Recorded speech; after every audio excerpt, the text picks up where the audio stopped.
انور رضا صاحب، پاکستان کے بارے میں یہ کہنا کہ آپ ان کی مدد نہ کریں کیونکہ انہوں نے دھاندلی کی ہے، پہلے اس کی تحقیقات کریں، کیا یہ زیب دیتے ایک سیاسی جماعت تیسری پارٹی کو، تیسرا ایک فریق بنا رہی ہے، ایک ایسے سیٹ اپ کو، ایسے ادارے کو جس کا کوئی لینا دینا نہیں ہے، جس سے ہم پیسے مانگتے ہیں، ہم اس کو کہہ رہے ہیں کہ تم اور انویسٹیگیٹ کرو؟ امریکہ کے بارے میں پہلے کہتے تھے کہ امریکہ نے ہماری حکومت گرائی، امریکہ نے یہ کیا، آپ کہتے ہیں کہ دھاندلی ہوئی ہے تو امریکہ بھی تحقیقات کرے، فلانا بھی ہے۔ یہ لوگوں کو دعوت کس لیے دیتے ہیں؟ دیکھیے، مجھے یاد آ رہا ہے کہ جو سابق کمشنر راول پنڈی ہیں، لیاقت علی چٹھا، یہ اسی طرح کا ایک واقعہ ہے جو خان صاحب سے منسوب کر دیا گیا۔ اور دوسرا مجھے لگتا ہے یہ جو ایڈوائزر کی بات ضمیر بھی کر رہے تھے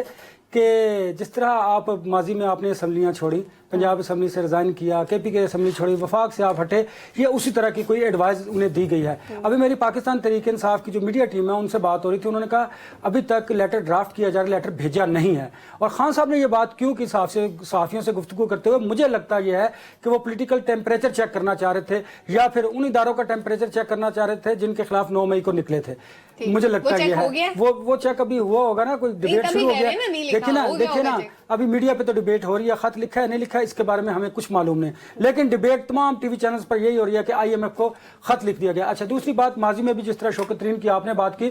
دیکھیے اب تو نہ تو ان کا مینڈیٹ ہے اور نہ وہ لکھ سکتے ہیں، اور اگر انہوں نے لکھنے کی بات کی ہے تو پھر آپ یہ دیکھیے کہ ان کی جو مشکلات ہیں وہ مزید بڑھیں گی، کم نہیں ہوں گی، کیونکہ آپ ملک کو معاشی دیوالیہ کرنا چاہتے ہیں اگر آپ یہ خط لکھ رہے ہیں۔ اگر اس طرح اگر آپ نے یہ خط لکھا ہے تو میں سمجھتا ہوں کہ آپ پر پھر ایک اور مقدمہ درج ہوگا اور آپ اپنی مشکلات میں خود اضافہ کر رہے ہوں گے۔ دوسری بات، آج جو چیئرمین پی ٹی آئی ہیں گوہر، انہوں نے بھی میڈیا سے گفتگو کیا، اور ان کا آپ نے دیکھا ان کے گفتگو میں کیا کہا ہے کہ ہم نہ تو اسٹیبلشمنٹ سے لڑائی چاہتے ہیں اور نہ ہم ملک کو ڈسٹیبلائز کرنا چاہتے ہیں۔ بانی پی ٹی آئی کچھ اور کہتے ہیں، بیرسٹر گوہر کچھ اور کہتے ہیں۔ بانی پی ٹی آئی تو عدالت وہ اس میں جیل میں ہے نا، وہ تو کچھ بھی کہہ سکتے ہیں۔ اچھا، لیکن انہیں پتا ہے کہ میں نے اپنی گفتگو کے بعد جیل میں نہیں جانا، میرا پولیٹیکل کیریئر ہے، میرا ویسے میں نے اپنا قانونی طور پر آگے بڑھنا ہے۔ وہ بڑے اچھے لائر ہیں، وہ بڑی سوچ سمجھ کر بات کریں۔ دیکھیں، ہم بھی ہمیشہ یہ بات کرتے ہیں کہ اگر آپ پاکستان کو معاشی طور پر کمزور کریں گے تو آپ